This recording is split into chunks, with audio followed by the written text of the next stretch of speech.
Coach, let's start off by asking you about that. When you saw how well he played at the end, and you had to know in the back of your mind what he had to do to at least have a chance. Yeah, well, I knew walking up the 7th fairway what the number was that we had to get to. I didn't let him know. I just kept doing the things we were doing, talking about yardages and positions and things like that. But I knew after checking the live scoring on my phone that after the teams had finished that 5 under was the number, and we just got to 3 at that point. So I think we got benefit of the last 6, 7, and 8 playing a little downwind, which made them easier than the previous days. So that set him up to make some birdies on those, certainly. And then 9, we knew was going to be I knew was going to be the swing hole, because a very long par 3 dead into the wind. You can hit a good shot and still make bogey or par there. So coming down 9, he had an unbelievable shot on 9, and walking down the fairway, one of the rules guys is there with binoculars, and he's saying, that looks really close, because we really couldn't tell from the tee. It looked like a good shot. Walking up, from the distance, it might be 5 feet, might be 2 feet. As we get closer, it looks better and better. We walk up on the green, and the ball's hanging over the edge.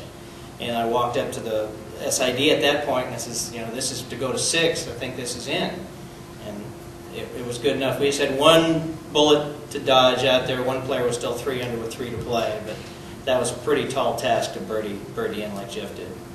What does it mean to you to see Geoff, 5th-year senior, make Cal Poly program history, and you've been there along the way? Yeah, well, Geoff's an outstanding player. He's, like I said, he's been on the big stage before. He's won the state amateur championship. He's played all over the country.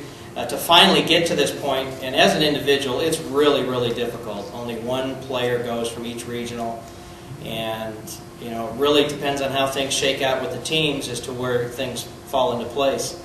This is our 7th time being to the regionals as a team or individual, and Geoff deserved it. He's played really, really well, and it's just the next step for him before he moves on into the pro ranks. He said he expected to make it, if not a couple years ago. Did you feel the same way? He certainly had the ability, but it's you just never know. Every week, just like on the PGA Tour, guys get hot, and you could play the best you can possibly play and still not make it, since only one gets to go at this stage. So certainly it was something we thought was certainly possible and very capable of, but boy, you really have to put up some extremely low numbers to advance as the individual. So Geoff said he hasn't played this course. Have you ever played it or been there? No, never been there. 4 or 5 years ago the national championship was there, and only one player broke par. I think if you look on the NCAA website, they talked, one of the coaches, I think Ryan Donovan from San Diego State, who won at Omni, saying playing Omni was like, tuning up for the U.S. Open, but playing the Bob Hope Desert Classic where everybody goes low, because it's just going to be so difficult at Stillwater. So we're looking forward to it. It's going to be a great challenge, and be a lot of fun. Yeah, Coach, what does it mean to the program? What does this do for the program, having somebody make it this far? Well, it just gets your name in the limelight a little bit.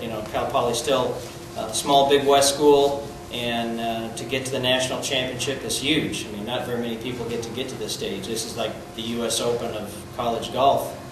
3,000 Division I student golfers are trying to get to this point, and he's one of the 156 that will be there. So it's a great feat for Geoff and for Cal Poly Golf. Thanks.